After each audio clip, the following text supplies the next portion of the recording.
வணக்கம். தமிழ் ஃபுட் கார்னரில் இன்றைக்கி மணத்தக்காளி கீரையோட தோரம்பருப்பு சேர்த்து கடையல் பண்ண போகிறோம். இந்த மணத்தக்காளி கீரையை மெழுகுத்தக்காளி கீரைன்னு சொல்லுவாங்க. இந்த கீரை உடம்புக்கு ரொம்ப நல்லது. வாய்ப்புண் வயிற்றுப்புண்லாம் இருக்கும்போது இந்த கீரையை சமைச்சு சாப்பிட்டோம்னா நமக்கு உடனே ரிலீஃப் கிடைக்கும். இது சாதத்தில் விட்டு சாப்பிட்றதுக்கும் சைட் டிஷ்ஷாக வச்சு சாப்பிட்றதுக்கும் ரொம்ப ரொம்ப நல்லாயிருக்கும். இப்போ இந்த சுவையான கீரை கடையில் எப்படி பண்ணுறதுன்னு பார்க்கலாம். ஒரு கட்டு மணத்தக்காளி கீரை வச்சுருக்கேன். இதை காம்பை விட்டுட்டு இந்த கீரையை மட்டும் தனித்தனியாக எடுத்து வச்சுக்கலாம்.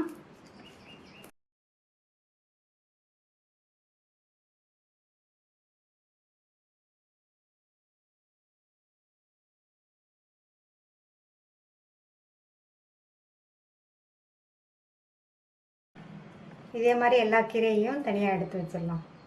கீரையை பூரா தனித்தனியாக எடுத்தாச்சு. இப்போ இதை 2-3 தடவை நல்லா அலசி எடுத்துக்கலாம். 2-3 தடவை அலசி வச்ச கீரையை கொஞ்சம் கொஞ்சமாக எடுத்து கட் பண்ணிக்கலாம்.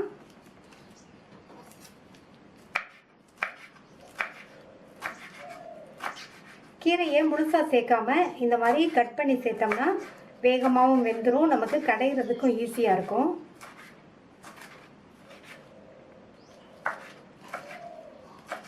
இதே மாதிரி எல்லாத்தையும் கட் பண்ணி வச்சுக்கலாம்.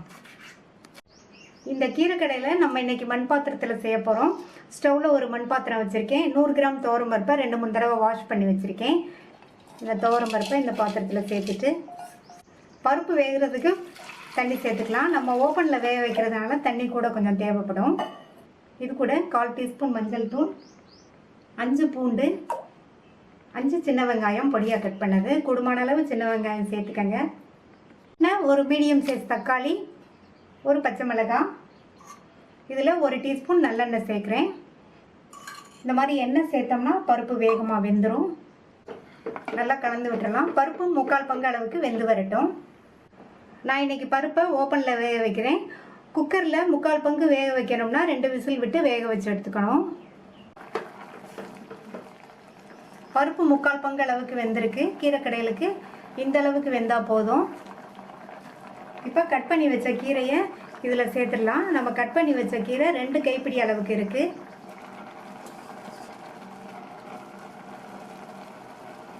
இதை கலந்து விட்டுறலாம். இந்த கீரை பருப்போடு சேர்ந்து வெந்து வரட்டும். இப்போ 10 நிமிஷம் ஆச்சு. கீரை நல்லா வெந்துருச்சு. மற்ற கீரையை விட இந்த மணத்தக்காளி கீரை வேகிறதுக்கு கொஞ்சம் டைம் ஆகும்.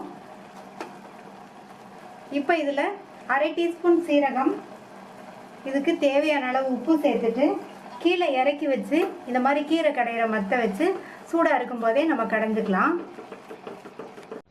இந்த பாத்திரத்தை ஒரு ஸ்டாண்டு மேலே இறக்கி வச்சுருக்கேன். இப்போ கீரையை கடைஞ்சிடலாம். எந்த கீரைனாலும் நீங்கள் கடைசிலேயே உப்பு சேர்த்துக்கங்க, அப்போ தான் நல்லாயிருக்கும்.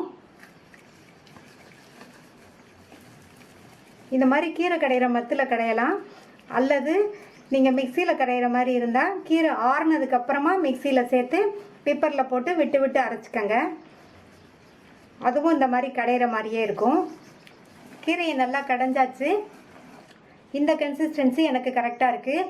சப்போஸ் உங்களுக்கு இன்னும் கொஞ்சம் தளர்வாக வேணும்னா சூடான தண்ணி சேர்த்துக்கங்க, பச்சை தண்ணி சேர்த்துறாதீங்க. இப்போ இதுக்கு தாளிப்பு போட்டுடலாம்.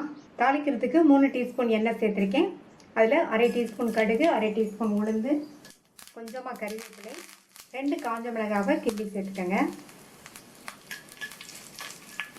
தாளிப்பை கீரையில் சேர்த்துடலாம். தாளிப்பு சேர்த்துட்டு நல்லா ஒரு தடவை கலந்து விட்டுறலாம். நம்மளுடைய டேஸ்டான மணத்தக்காளி கீரை தோரம்பருப்பு கடையல் ரெடி ஆயிடுச்சு. இந்த மணத்தக்காளி கீரை தோரம்பருப்பு கடையில் ஒரு தடவை ட்ரை பண்ணி பார்த்துட்டு உங்கள் கமெண்ட்ஸை சொல்லுங்கள். தேங்க்யூ.